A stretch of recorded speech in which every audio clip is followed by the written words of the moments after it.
विश्वामित्र जी के लिए एक उच्च आसन है। अब राम लक्ष्मण जी धनुष तोड़ने तो आए नहीं थे, वो तो गुरु जी के साथ आए थे। इसलिए जो आसन गुरुदेव को दिया गया है वही आसन राम जी और लक्ष्मण जी को। सब मंचन ते मंच एक सुंदर विशद विशाल, मुनि समेत दोहु बंधुतः बैठा रे महिपाल। सब मंचों में एक बहुत श्रेष्ठ एक उच्च आसन है, जहां पर विश्वामित्र जी और विश्वामित्र जी के आजू बाजू राम जी और लक्ष्मण जी विराजमान। अब जो राजा महाराजा हैं वो आपस में बात कर रहे हैं कि भैया ये देखने में भी बहुत सुंदर है और ऐसा लग रहा है कि धनुष तो बहाना है, जनक जी ने हो ना हो इन दोनों में से किसी एक से सीता का विवाह पहले से तय करके रखा है।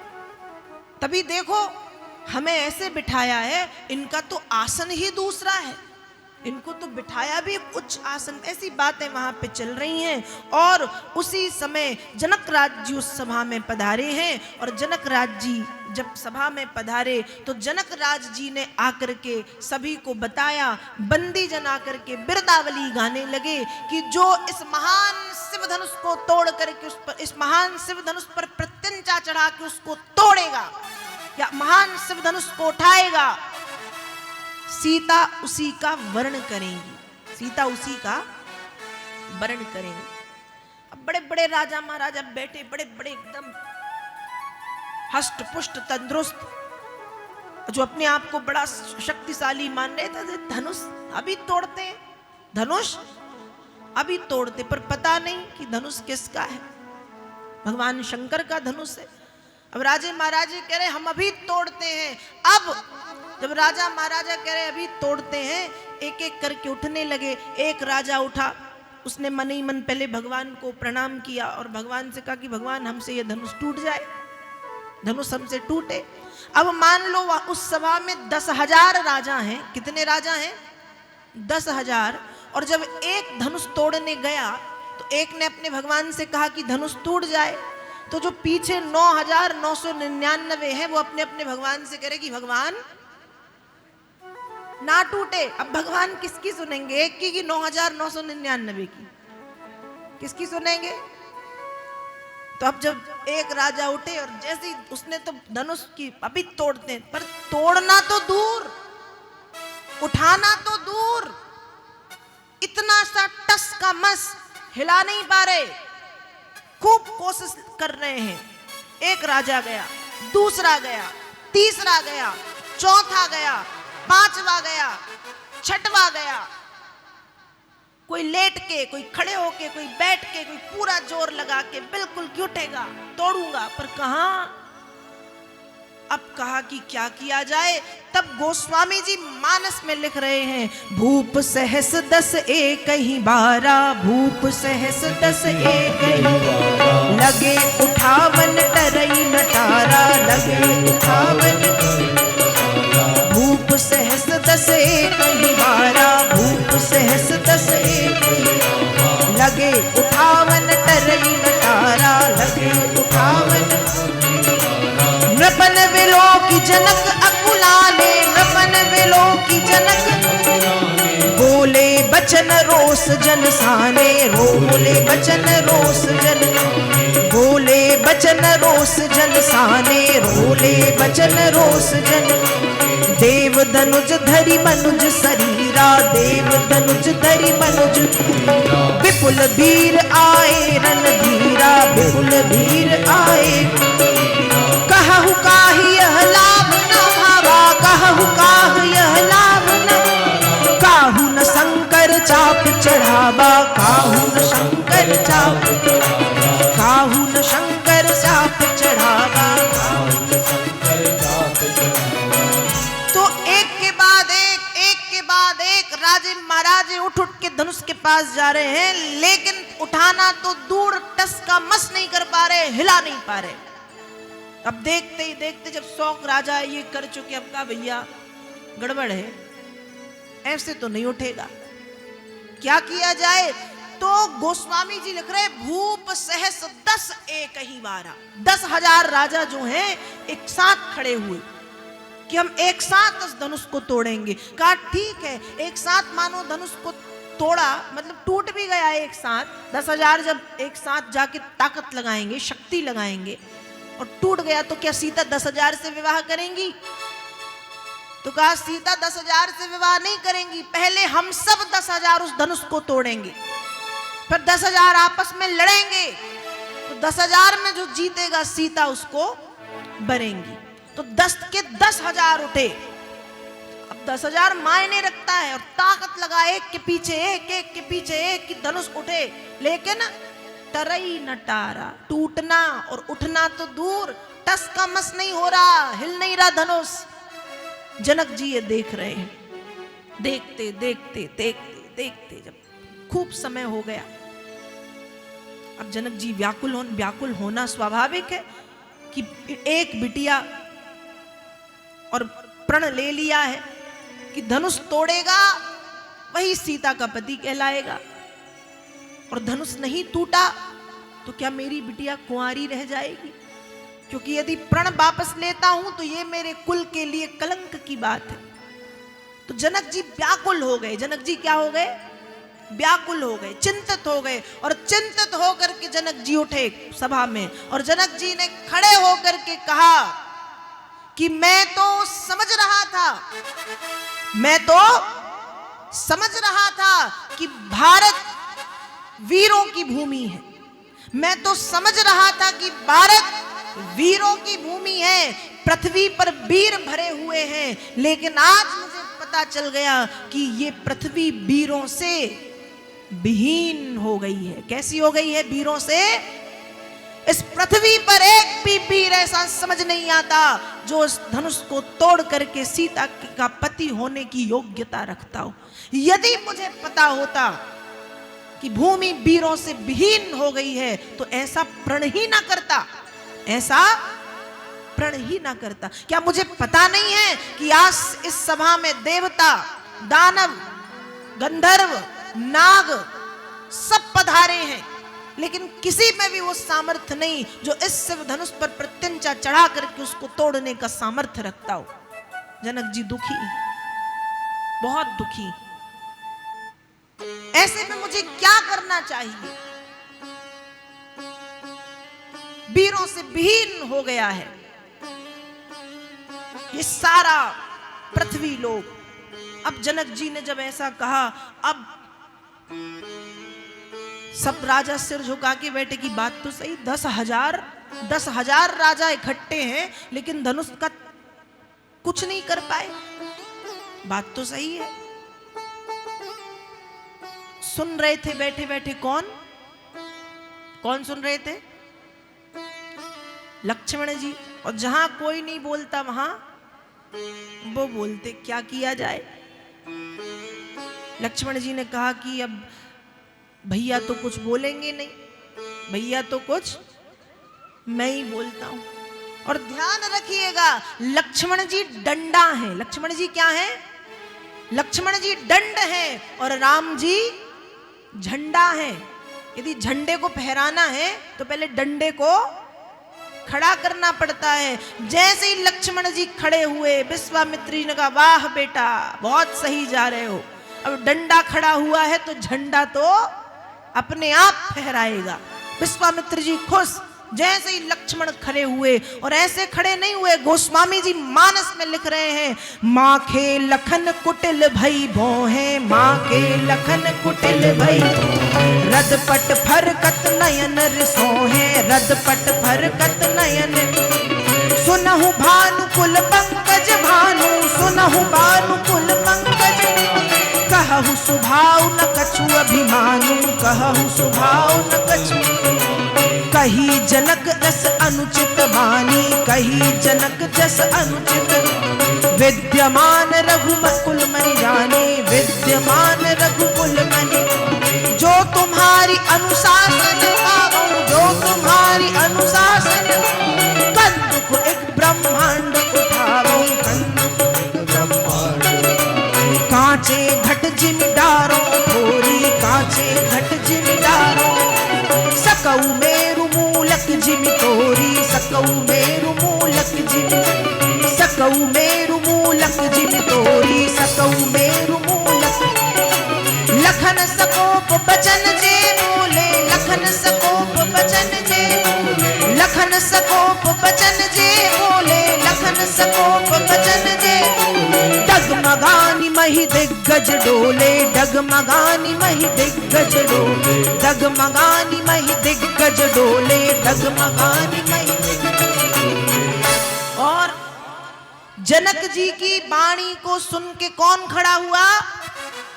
माखे लखन कुटिल भई भोए। एक जो भोए है वो चढ़ गई ऊपर, भोए क्या हो गई?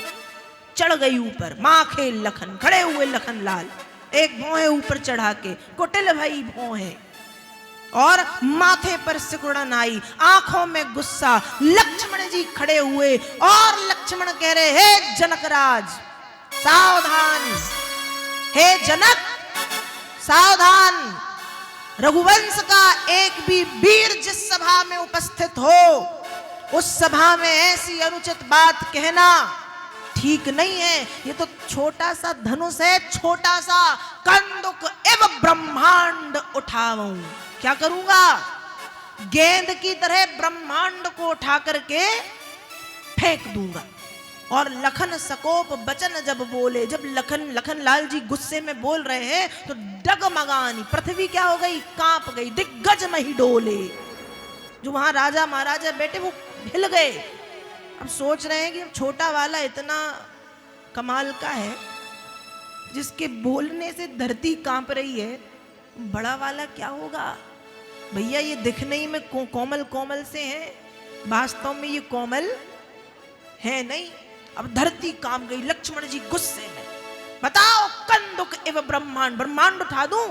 इस ब्रह्मांड को मिट्टी के कच्चे घड़े की तरह तोड़ मरोड़ दूं? अब जो राजा महाराजा वो कहे, भागो भागो ब्रह्मांड उठने वाला है, भागो भागो ब्रह्मांड उठने वाला है। अब दूसरे राजा कहे ब्रह्मांड उठेगा, तेरा घर ब्रह्मांड के बाहर है क्या? अब मान ले तू इस सभा से घर भी चला गया और ब्रह्मांड उठेगा तो तेरा घर नहीं उठेगा क्या? तेरा घर भी तो ब्रह्मांड के भीतर ही है ना, चुपचाप बैठा रहे। अच्छा बैठे रहे तो कहा जैसे उठाएंगे वैसे ही रख देंगे। लक्ष्मण जी ने कहा रखूंगा नहीं, कच्चे घड़े की तरह तोड़ मरोड़ के फेंक दूंगा। अब कहीं कच्चे घड़े की तरह तोड़ मरोड़ के फेंकने की बात कर रहे, फिर बनाएगा कौन? की बनाने वाले बाजू में बैठे हैं। बनाने वाले कौन? राम जी। कहा मैं तोड़ूंगा, वो बनाएंगे। अब ऐसी बात लक्ष्मण जी ने की और जब धनुष बात की किसकी? वो ब्रह्मांड उठाने की। और लक्ष्मण जी आगे कह रहे हैं भैया तोड़ दूं क्या? भैया तोड़ दूं क्या धनुष? राम जी ने कहा बैठ जाओ, मुझे तोड़ना है। पता चला सच्ची में तोड़ दे। मन में विश्वामित्र जी को भी लगा कि तोड़ना इनको है, अभी ये तोड़ दें। इसलिए विश्वामित्र जी ने राम जी से कहा बिठा लो। राम जी ने नेत्रों से इशारा किया। राम जी के नेत्रों के इशारों को लक्ष्मण समझ के बाजू में बैठे। अब जब बाजू में बैठे तो मन ही मन राम जी ने कहा कि जिनको तुम जनक जनक कह रहे थे उनके आगे पीछे श्री और जी लगा लेते। श्री जनक जी, श्री जनक जी। तुम तो ऐसे बोल रहे थे जैसे 5 साल के बच्चे से बात कर रहे हो, जनक जनक जनक। अभी थोड़ी देर बाद ससुर बन जाएंगे वो, फिर होगी ना दिक्कत, होगी ना। जब कभी झगड़ा होगा तो कहेंगे तुम्हारा भैया जनक कह रहा था, तुम्हारा भैया जनक कह रहा था। अरे तो भैया बोलना था बोल लेता, पर श्री जनक जी बोल लेता, पर ना श्री लगाया ना जी लगाया। जनक ऐसा जनक वैसा, ये भी कोई मन में बातचीत हुई। लक्ष्मण जी ने कहा बात की बाद में लगी, अब आप उठो प्रभु, डंडे ने अपना काम कर दिया है, डंडे ने अपना काम कर दिया है, डंडा खड़ा हो गया है। अब झंडे को तो फहराना ही पड़ेगा। डंडे को, डंडे ने अपना काम किया, झंडे को फहराना पड़ेगा। उठो प्रभु, उठ जाओ। और राम जी फिर भी चुपचाप बैठे। लक्ष्मण जी ने कहा कब उठेंगे ये, कब उठेंगे ये? मुझे थोड़ा धनुष के पास ही चला जाना था। धनुष के पास जब मैं चला जाता तो डर के मारे खुद उठ जाते कि अब भी तोड़ देगा। लेकिन राम जी तब तक नहीं उठ रहे जब तक गुरु जी ने आज्ञा नहीं दी।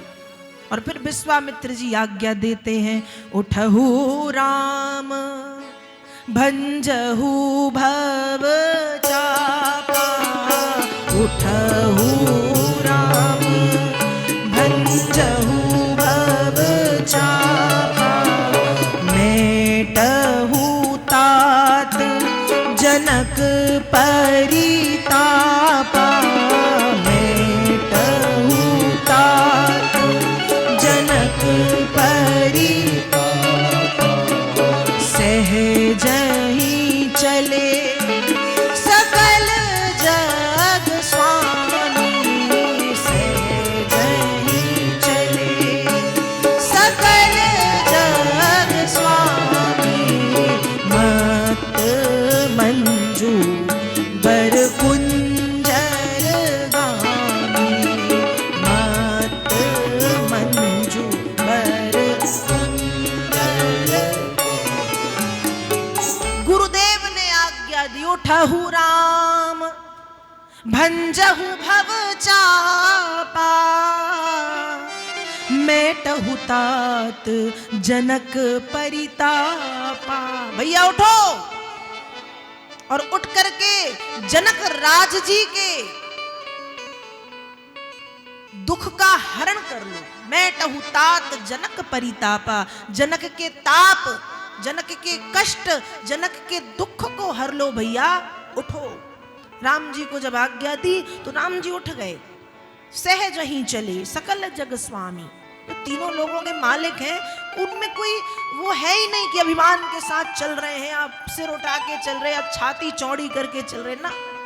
सहज ही चले, सामान्य। और जब सामान्य चल रहे हैं तो जो राजा महाराज वो कह रहे हैं कि देख लो ये बच्चा धनुष तोड़ेगा, ये बच्चा धनुष तोड़ेगा, हमसे टूटा नहीं इससे टूटेगा। पक्के में जनक जी ने पहले से इससे विवाह तय करवा दिया है। अब राम जी चल रहे हैं, अनेक अनेक प्रकार की बातें वहां पर हो रही हैं। जब राम जी चल रहे हैं तो सीता मैया घबरा गई। सीता मैया क्यों घबरा रही है? कि धनुष बहुत भारी है। धनुष कैसा है? भारी। ये कोमल हाथ धनुष को कैसे उठाएंगी? तो मन ही मन क्या कर रही है? जगदम्बा को मना रही है। पहले महेश और महेश के बाद भवानी। पहले शंकर जी से कहा कि धनुष आपका है, थोड़ा सा हल्का कर दो, लेकिन फिर जगदम्बा से कहा। जगदम्बा से क्यों कहा? कहीं भगवान शंकर सुने ना सुने, वो पत्नी है। अब पत्नी बोलेंगी तो पति की हिम्मत, जब पत्नी कुछ कहे तो पति की हिम्मत की पत्नी की बात ना माने। अब यहाँ इतनी सारी पत्नियां और पति दोनों बैठे, कहो पतियों की हिम्मत है कि पत्नी की बात? बताओ बताओ। आपकी हंसी बता रही है, पत्नी की बात नहीं कट सकती। तो जगदम्बा से तो भगवान शंकर से तो प्रार्थना की, लेकिन भवानी आप बोलो, आपके वो हैं, आपके पतिदेव हैं, आप बोलो कि धनुष को हल्का कर दें, धनुष को हल्का कर दें। फिर गणेश जी से कहने लगी, किससे बोली? गणनायक बरदायक देवा, आज लगहु कीन्हे तू सेवा। हे गणेश जी, हे गणेश जी महाराज, वजन को कम कर दो। सीता जी क्या कह रही हैं? अब गणेश जी ने कहा आप भी माता पिता को छोड़ के मुझसे कह रही हैं, जब आपने पार्वती जी और शंकर जी से कह दिया है माता पिता से, तो मुझसे क्यों कह रही हैं? तो सीता जी कह रही क्योंकि वजन कम करने में आप बड़े माहिर हो। देखो वजन बहुत जल्दी बढ़ता है, कम नहीं होता। लेकिन सीता जी कह रही हैं कि वजन कम करने की कला आपके पास है। गणेश जी ने कहा वो कैसे? कहा वो ऐसे कि आपका चूहा इतना सा, आपका चूहा, और आप इतने मोटे, जब इतने से चूहे पे बैठेंगे तो चूहा तो पता नहीं कब दब के स्वर्ग सिधार जाए। तो इतने से चूहे पे जब आप बैठते हो तो आप अपने भार को कम करके बैठते हो। क्या करके बैठते हो? भार को कम करके। तो ये वजन कम करने की कला आपको अच्छे से आती है। इसलिए हे गणेश जी, आप धनुष के वजन को कम कर दो। क्या कर दो? कम कर दो। शंकर जी से कहा, पार्वती जी से कहा, गणेश जी से कहा, और जब लगा कि सबसे कह दिया तो अंत में धनुष से कह रही कि तुम ही कम हो जाओ। तुमको शर्म नहीं लगती कि तुम्हारे पास जो आ रहे हैं उनके हाथ इतने कोमल हैं, तुम ही उनको देख के कम हो जाओ शर्म के कारण। अब धनुष ने कहा ठीक है मैं अपना वजन कम करूं, लेकिन डालूं किस पे? सीता जी ने मन ही मन कहा इस सभा में जो ये हल्के फुल्के राजा बैठे हैं ना, अपना वजन उन पे डाल दो, पर तुम कम हो जाओ, पर तुम कम हो जाओ। प्रार्थना कर रही हैं और राम जी पहुंचे धनुष के पास।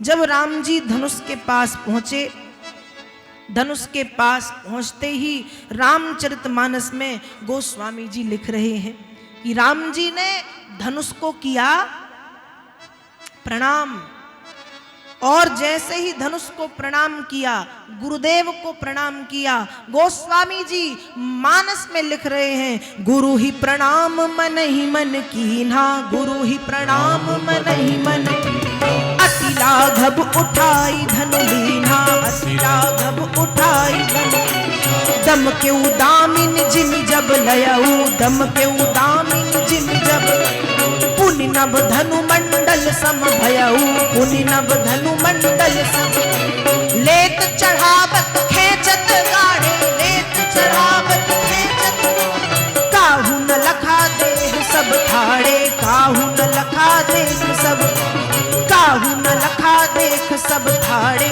काहू न लखा, तेहि छन राम मध्य धनु तोरा, तेहि छन राम मध्य धनु, भरे भुवन धुनि घोर कठोरा, भरे भुवन धुनि घोर, भरे भुवन धुनि घोर कठोरा, भरे भुवन धुनि, भरे भुवन धुनि घोर कठोरा, भरे भुवन धुनि। राम जी ने गुरुदेव के चरण कमलों में प्रणाम किया, प्रणाम करके धनुष को प्रणाम किया, और धनुष को प्रणाम करके राम जी धनुष के पास पहुंचे, और धनुष के पास पहुंच करके एक हाथ से राम जी ने धनुष को उठाया, उठा करके धनुष पर प्रत्यंचा चढ़ाई, और प्रत्यंचा चढ़ा के तोड़ मरोड़ के धनुष को वहीं पर फेंक दिया। राम जी ने धनुष को फेंका।